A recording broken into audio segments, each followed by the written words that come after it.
Oke, selamat siang kelompok yang terakhir ini, kelompok 8 harusnya ya, tapi karena tadi kesulitan jaringan, kelompok 8 jadi terakhir.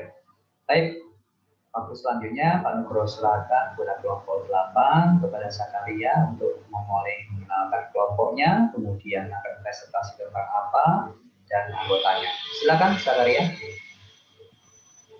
Baik Pak, Assalamualaikum warahmatullahi wabarakatuh. Perkenalkan, saya dari kelompok 8. Untuk anggota yang dari kelompok 8 terdiri dari Maisaro, M. Zakar Rahmatullah, Alifian Rahmat Ramadhani, Aprisa Kumala Dewi, dan Jocelyn Santoso. Untuk bab 8 ini kita membahas tentang komunikasi lewat surat. Yang dimana komunikasi lewat surat ini dibagi menjadi beberapa bagian, menjadi 5 bagian. Untuk yang pertama, A. Penulisan direct request. 1. Pengertian direct request. Direct request atau permintaan langsung sering diartikan sebagai permintaan barang dan jasa secara langsung yang dilakukan tatap muka secara langsung, dalam kurung face to face. Dalam konteks ini yang lebih luas.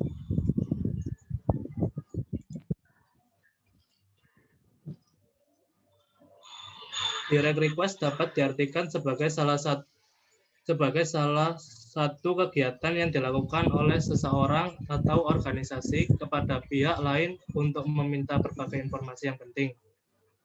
Dengan segera menggunakan berbagai media komunikasi yang ada, termasuk media elektronik. Sebagai contoh, suatu organisasi tertentu mengajukan permintaan informasi tentang produk baru kepada suatu organisasi lain dengan menggunakan media elektronik seperti telepon, fax email, dan email. 2. Pengorganisasian direct request. Bagaimana pengorganisasian direct request? Pada bagian awal, sajikan permintaan atau ide-ide pokok dalam kurung main idea yang diikuti dengan fakta-fakta yang perlu secara rinci. Yang selanjutnya diikuti dengan suatu pernyataan, keramahan dari tindakan yang diinginkan. Para pengirim direct request dapat memulai dalam pendahuluan dengan memperkenalkan dirinya. Cara yang baik untuk menyusun direct request adalah menyatakan apa yang diinginkan pada kalimat pertama, kemudian diikuti penjelasannya. Gunakanlah bahasa yang sopan dalam penulisan surat direct request. Contoh, saya senang sekali, atau saya sangat berterima kasih. 3. Organisasi direct request mencakup A. Pembukaan. Aturan umum bagian pertama dari suatu direct request adalah menulis yang tidak sekedar dipahami, tetapi juga menghindari kesalahpahaman. Sebagai contoh, jika kita meminta data sensus 2004 dari suatu lembaga pemerintah, ada kemungkinan orang yang menangani permintaan kita tersebut tidak tahu apakah yang kita inginkan adalah suatu rangkuman data yang satu atau dua halaman, atau laporan sensus secara rinci. B. Penjelasan rinci. Agar penjelasan terhadap hasil perkembangan kata-kata pembuka lebih lancar, kita perlu membuka kalimat pertama dengan pertengahan surat. Yang kita lakukan dengan berorientasi pada pemberian manfaat bagi pembaca. Pendekatan lain yang dapat dilakukan untuk bagian pertengahan adalah membuat serangkaian pertanyaan, terutama jika permintaan kita menyangkut perlengkapan yang sangat kompleks, seperti spesifikasi secara teknis, dimensi, dan kegunaan suatu produk. Penutup. Bagian penutup surat sebaiknya diisi dengan suatu permintaan, beberapa tanggapan khusus lengkap dengan batas waktunya, dan ekspresi terhadap apresiasi atau pemberian goodwill untuk mempermudah pembaca. Cantumkan beberapa informasi penting, jam kerja, dan petugas yang dapat dihubungi.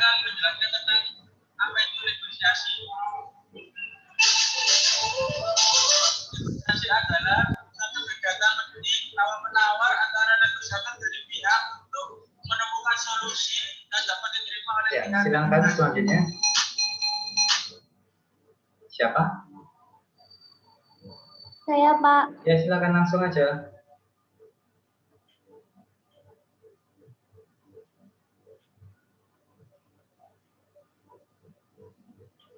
Saya akan membacakan B tentang permintaan informasi bisnis. Pengantar sistem informasi dan bisnis. Konten. 1. Konsep dasar sistem dan informasi. 2. Pengertian sistem informasi. 3. Sistem informasi bisnis. Bisnis. 4. Jenis sistem informasi bisnis.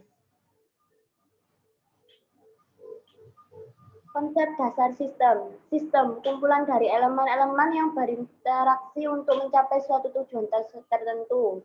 Menurut Jerry Fitzgerald, sistem adalah suatu jaringan kerja dari prosedur-prosedur yang saling berhubungan, berkumpul bersama-sama untuk melakukan suatu kegiatan atau penyelesaian suatu sasaran tertentu.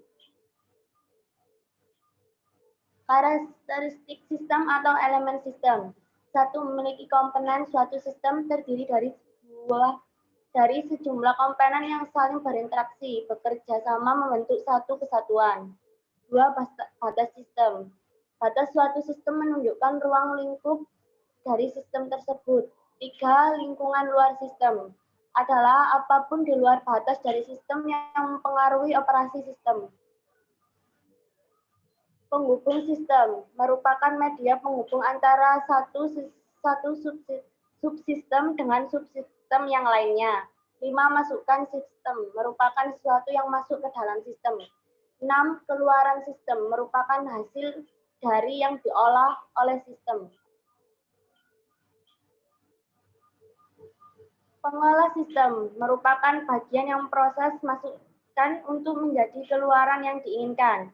Sasaran sistem, kalau sistem tidak mempunyai sasaran, maka operasi sistem tidak akan ada gunanya.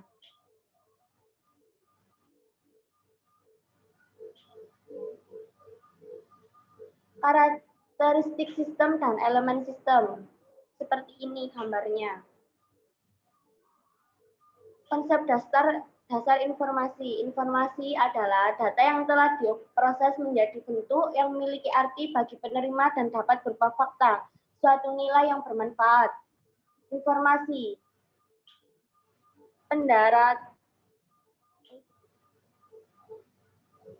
Pengertian sistem informasi secara umum, suatu sistem terintegrasi yang mampu menyediakan informasi yang bermanfaat bagi penggunanya, atau sebuah sistem terintegrasi atau sistem manusia mesin untuk menyediakan informasi untuk mendukung operasi manajemen dalam suatu organisasi. Sistem ini memanfaatkan perangkat keras dan perangkat lunak komputer, prosedur manual, model manajemen, dan basis data. Dari definisi di atas terdapat beberapa kata kunci. 1. Berbasis komputer dan sistem manusia atau mesin. Berbasis komputer, perancang harus memahami pengetahuan komputer dan pemrosesan informasi. Sistem manusia atau mesin, ada interaksi antara manusia sebagai pengelola dan mesin sebagai alat untuk memproses informasi. Ada proses manual yang harus dilakukan manusia dan ada proses terotomasi oleh mesin. Oleh karena itu diperlukan suatu prosedur atau manual sistem. 2. Sistem data terintegrasi, adanya penggunaan basis data secara bersama-sama atau sharing dalam sebuah database management system. 3. Mendukung operasi. Informasi yang diolah dan dihasilkan digunakan untuk mendukung operasi organisasi. Menurut Robert A. Leith, sistem informasi adalah suatu sistem di dalam suatu organisasi yang mempertemukan kebutuhan pengolahan transaksi harian, mendukung operasi, bersifat manajerial, dan kegiatan strategi dari suatu organisasi, dan menyediakan pihak luar tertentu dengan laporan-laporan yang diperlakukan. Hubungan pengelolaan dengan sistem informasi. 1. Pengelolaan sistem informasi terorganisasi dalam suatu struktur manajemen yang meliputi manajemen level atas untuk perencanaan strategi kebijakan dan pengambilan keputusan, manajemen level menengah untuk perencanaan taktis, manajemen level bawah untuk perencanaan dan pengawasan operasi, operator untuk pemrosesan transaksi, dan merespon pemerintahan. Hubungan antara sistem informasi dengan pengolahannya sangat erat. Sistem informasi yang dibutuhkan sangat tergantung dari kebutuhan pengolahannya. Untuk pengembangan sebuah sistem informasi diperlukan struktur manajemen organisasi personil. Struktur dasarnya Direktur Sistem Informasi, Manajer Pengembangan Sistem, Analisis Sistem, Programmer, Manajer Komputer dan Operasi. Tingkatan sistem informasi. 1. Sistem pemrosesan transaksi. 2. Sistem informasi manajemen atau SIM. 3. Sistem pendukung keputusan atau SPK. 4. Sistem informasi business. Tingkatan sistem informasi. Sistem pemrosesan transaksi. TPS merupakan hasil perkembangan dari pembentukan kantor elektronik di mana sebagian dari pekerjaan rutin diotomatisasi termasuk untuk pemrosesan transaksi. Pada TPS, data yang digunakan merupakan data-data transaksi yang terjadi. Tingkat sistem informasi manajemen, SIM. SIM adalah sebuah kelengkapan pengelolaan dari proses-proses yang menyediakan informasi untuk manajer guna mendukung operasi-operasi dan pembuatan keputusan dalam sebuah organisasi. Pada SIM, masukan yang diberikan berupa data transaksi yang telah diproses, beberapa data yang asli, model-model pengelolaan data, kemudian data-data tersebut akan diproses. Proses yang terjadi berupa pembuatan laporan-laporan yang ringkas, keputusan-keputusan yang rutin, dan jawaban dari query yang diberikan. Tingkatan sistem informasi, sistem pendukung keputusan, SPK, merupakan peningkatan dari SIM dengan penyediaan prosedur-prosedur khusus dan pemodelan yang unik yang akan membantu manajer dalam memperoleh alternatif keputusan. Sistem informasi bisnis dibangun untuk menjawab tantangan pengintegrasian data dan informasi dari proses bisnis berbasis internet. Klasifikasi sistem informasi didasarkan pada level organisasi, area fungsional, dukungan yang diberikan, aktivitas manajemen, arsitektur sistem informasi. Sistem informasi berdasarkan level organisasi. Sistem informasi departemen, contohnya sistem informasi SDM. Sistem informasi perusahaan, contohnya sistem informasi perguruan tinggi. Sistem informasi antar organisasi, sistem informasi pribadi, dan sistem informasi kelompok kerja, workgroup information system. Sistem informasi berdasarkan area fungsional ditujukan untuk memberikan informasi bagi kelompok orang yang berada pada bagian tertentu dalam perusahaan.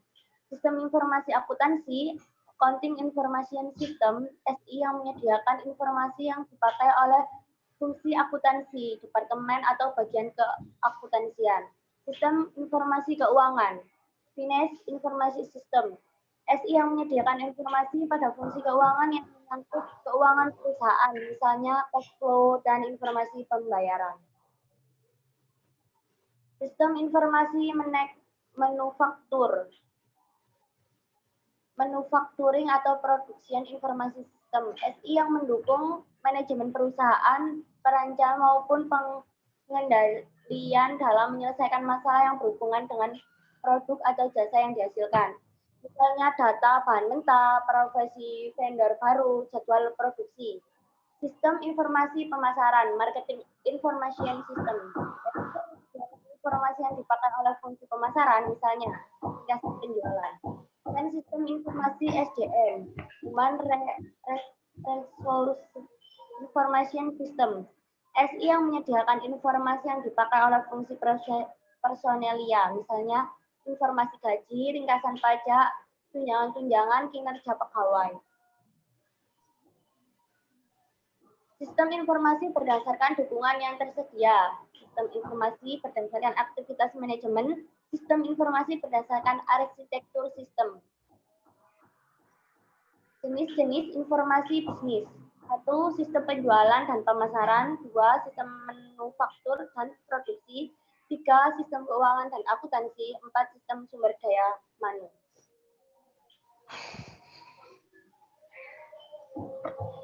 Menulis checklist untuk pengaduan. Kapan saja mereka tidak puas terhadap produk, jasa, atau kebijakan perusahaan, kita perlu mengadukan masalah atau keluhan yang kita hadapi kepada orang-orang yang sangat berkompeten segera mungkin.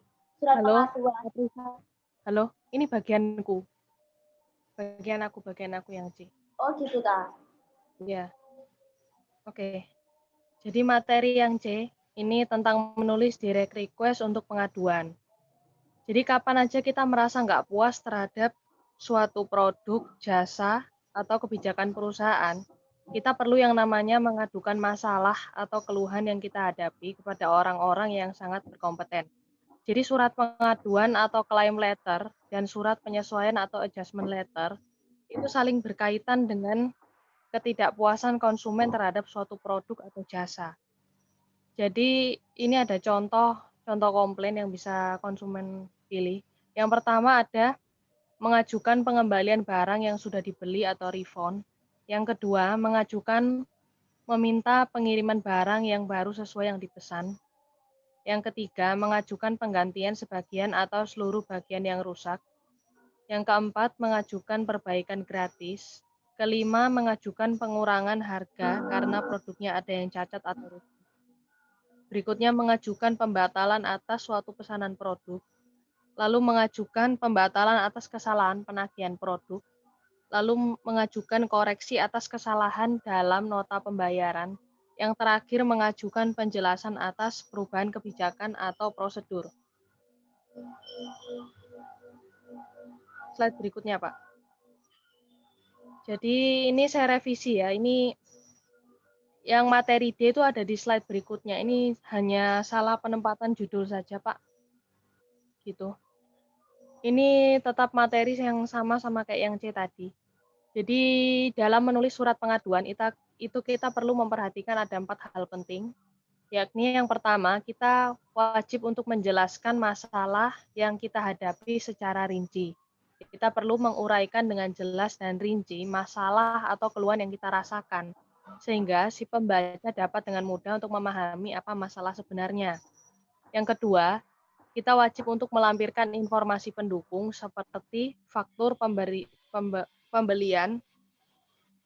Jadi untuk lebih memperkuat surat pengaduan, kita harus memberikan bukti-bukti atau dokumen-dokumen pendukung sehingga dapat memperkuat surat pengaduan yang kita buat. Yang ketiga, kita wajib untuk mengusahakan nada surat yang kita buat itu tidak terkesan marah atau emosional. Jadi dalam membuat surat pengaduan, kita harus berusaha agar bersifat rasional dan tidak bersifat emosional. Dan yang terakhir, kita wajib untuk mengajukan permintaan tindakan khusus. Jadi dalam surat pengaduan yang kita buat, kita perlu mengemukakan apa harapan atau keinginan kita di kemudian hari terhadap adanya pengaduan tersebut. Dan yang terakhir, kita harus mencantumkan nama, alamat, dan nomor telepon secara lengkap.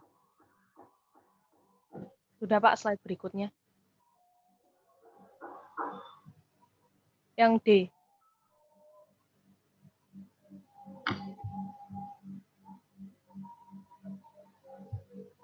Slide berikutnya lagi, Pak. Ini gilirannya Mai Saroh.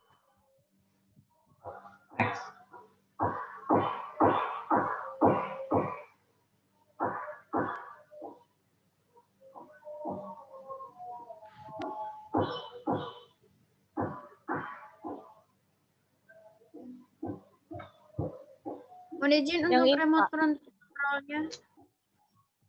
Saya yang Ya, silakan. Oke, pada kesempatan kali ini saya akan menjelaskan tentang surat undangan pesanan dan reservasi. Pada umumnya, pendekatan yang digunakan dalam menyusun surat undangan, pesanan, dan reservasi atau direct approach. 1. Surat undangan. Penulisan surat undangan biasanya menggunakan pendekatan langsung.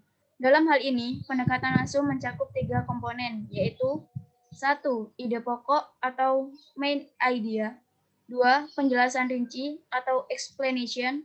3. Penutup atau close course. 2. Surat pesanan dan reservasi. Surat pesanan paling tidak mencakup 3 komponen penting, yaitu 1. Pernyataan rinci apa yang kita pesan. 2. Metode pengiriman. 3. Cara pembayaran. Sekian dari saya. Kurang lebihnya saya mohon maaf. Assalamualaikum warahmatullahi wabarakatuh.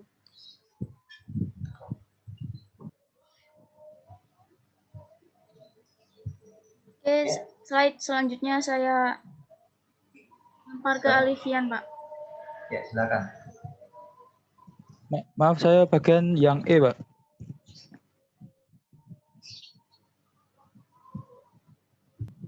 Oke, silakan. Baik, saya akan menjelaskan tentang permintaan kredit. Sebelum ke pengertian permintaan kredit, kredit dalam bahasa Latin disebut credere, yang berarti kepercayaan. Dengan demikian, seseorang memperoleh kredit pada dasarnya adalah memperoleh kepercayaan. Sedangkan arti dari permintaan adalah suatu proses meminta permohonan sesuatu yang ingin dipenuhi. Kredit ini biasanya berhubungan dengan hutang atau pinjam-meminjam oleh pihak satu dengan pihak yang lain. Dengan dapat disimpulkan, pengertian permintaan kredit merupakan sebuah proses permohonan penyediaan barang maupun jasa berdasarkan persetujuan atau kesepakatan pinjam-meminjam antara bank maupun non-bank dengan pihak yang lain yang mewajibkan pihak lain tersebut dapat memegang kepercayaan yang telah diberikan oleh lembaga tersebut dalam jangka waktu tertentu. Jadi gini, semisal ada seseorang yang meminjam uang ke bank, lalu bank telah memberikan kepercayaan kepada orang tersebut bahwasanya orang tersebut dapat mengembalikan uang tersebut sesuai kesepakatan dan waktu yang telah ditentukan. Dan selanjutnya dalam permintaan kredit dapat diperoleh melalui 2 tahap. Tahap pertama, mengisi formulir yang disediakan oleh lembaga yang ada. Seperti gambar tersebut, kita diminta untuk mengisi formulir seperti nama, alamat, nomor KTP, status pekerjaan, dan lain-lain.